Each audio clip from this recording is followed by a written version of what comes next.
guys, welcome to Sandra's Kitchen Creation, and today I'll be making Edikang Ikong, a Calabar soup specialty. So first I have my red palm oil, and next I'm gonna be adding my blended onions. So we want to make sure when we're cooking this soup, like any other soup, that we're constantly stirring to prevent it from burning. So next I'm gonna add my scent pepper mix. It's going in right now. So you can get your scent pepper from the African market store. So make sure the consistency is always mixed. Next, I'm gonna add my blended crayfish.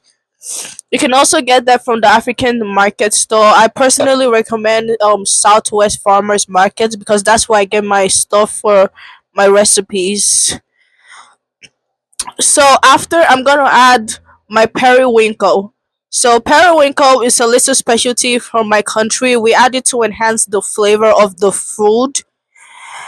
It's snails, small tiny snails. And in case you guys didn't know, I am from Nigeria. I'll be adding my okazi leaf, okazi, OKAKI. So we add it. This is a very important step to cooking your Edikang soup. Yes, so yeah, this is my okazi. I also got it from Southwest Farmers Market. You can pretty much go to any African store and you will see most ingredients to cook this soup there.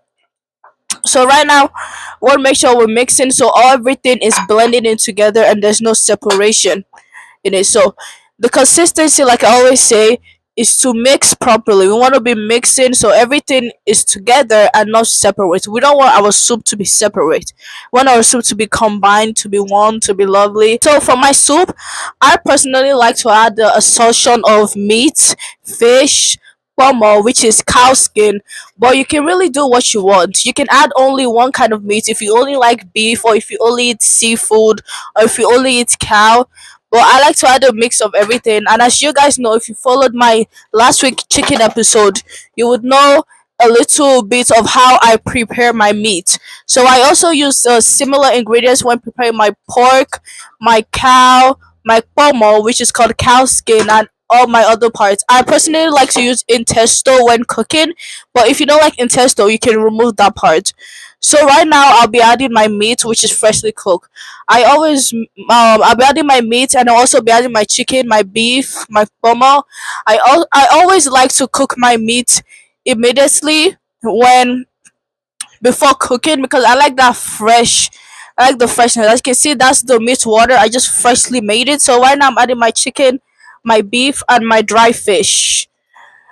So I get my dry fish also from the African market, African store. So I like to use freshly made meats. So you can cook your meat and keep it stored in your freezer if you want. But I like to make mine freshly right there when I'm gonna cook because I always feel like it enhances the flavor in a much better way than if you use one that's already pre-cooked. But remember guys, do you use whatever ingredients you have in your house. So another assortment of meat I'll be adding is goat meat. So in this soup I'll be adding different assortments, which I'll be using chicken, beef, goat meat, stockfish, and cow skin, which in Yoruba, in my culture, is called pomo. So right now I'm gonna be adding my goat meat. So that's my goat meat. It's different parts of goats. We have the and beef. So we have the goat feet, which we call ogufe, and then we have the goat's legs and different parts. So now I'm gonna be mixing everything together to make sure every part of the meat gets a bit of the soup. So we want to make sure you put your heat on medium high. So we don't want it too high, but we don't want it too low. So we want to put it on medium high, which is a good consistency. So right now, as you can see, I'm mixing everything up. I'm mixing everything to make sure every part of the meat has a little bit of soup. So the next thing I'm gonna add is my pomo, which is called cow skin in English. It's a meat. The name pomo is from the Yorubas. The Yoruba, because in Nigeria we have many cultures. So the name pomo is Yoruba, which translates to English as cow skin. It's a very delicious delicacy. It's soft, and when cooked properly, you can use it for anything. So right now I'm adding my pomo. As you can see, it's soft, delicious, fresh. It's always good to eat. You can always count on a pomo when you want to cook any type of stew. It never goes wrong. Mommy too.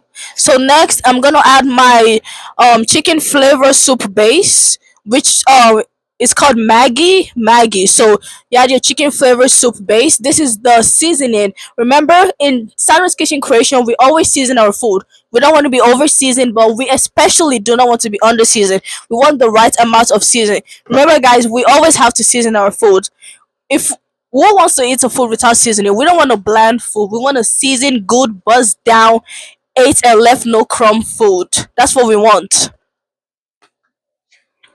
So the last ingredient I'll be adding is my spinach, which is a key ingredients to cooking Edikang Ikong. Yes, this is a Calabar specialty. I'm from Orobo, but this is a Calabar specialty. And as a Nigerian, we always eat food from different parts of Nigeria, from the north, the east, the west, the south. So we're always in a collaborative cultural diversity. So right now, I'm adding my spinach. Edikang Ikong is one of my favorite food. It's very delicious, and it doesn't require that much ingredients or that much cook time. So we're surrounding my spinach. We've been cooking for about 10 minutes now, and as you can see, this is a quick, fast process.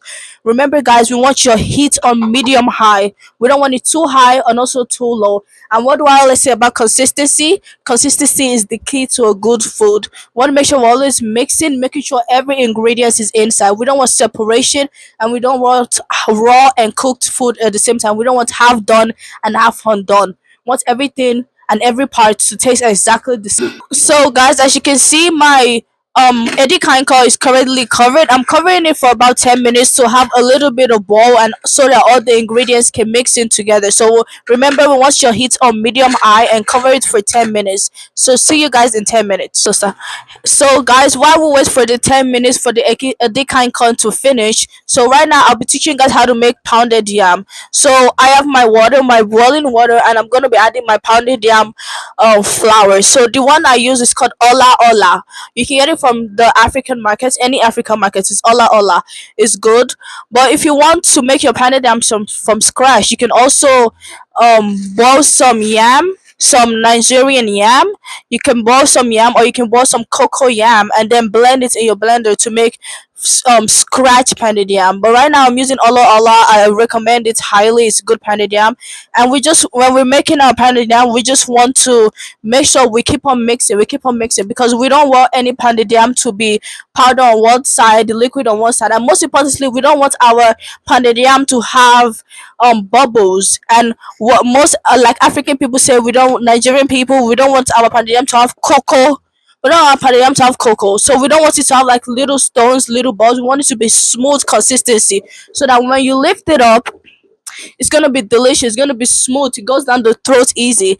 And a misconception I hear a lot from people is talking about fufu. So pounded yam. This is pounded yam currently made, which is always misconceived as fufu.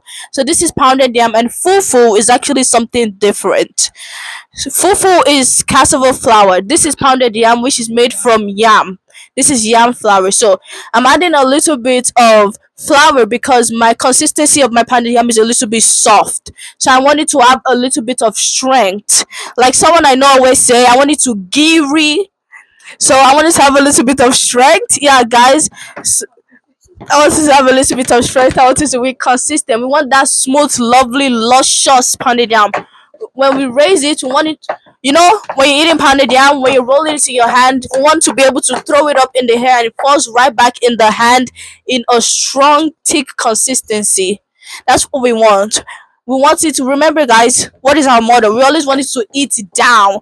We want people to say, you put your foot in this, you put your feet in this. That's what we want people to say. We want them to love it. So guys, it's been 10 minutes, and as you can see, the water from before is dried. So now we only have vegetable. This is how you want your soup to be, your Edikang Ikong soup. This is how you want it to be. You don't want it to be too watery. If you find that it's too watery, I always recommend to add extra spinach.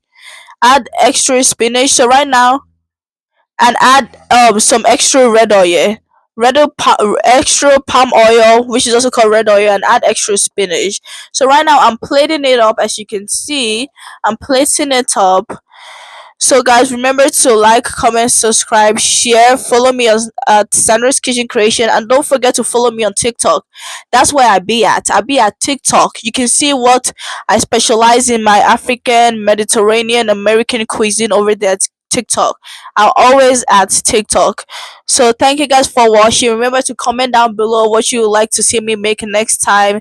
Peace. So guys, this is the final result of my Edikang Ikong. As you can see, it's smoking hot. I just freshly made it, and this is my pounded yam. Thank you guys for watching.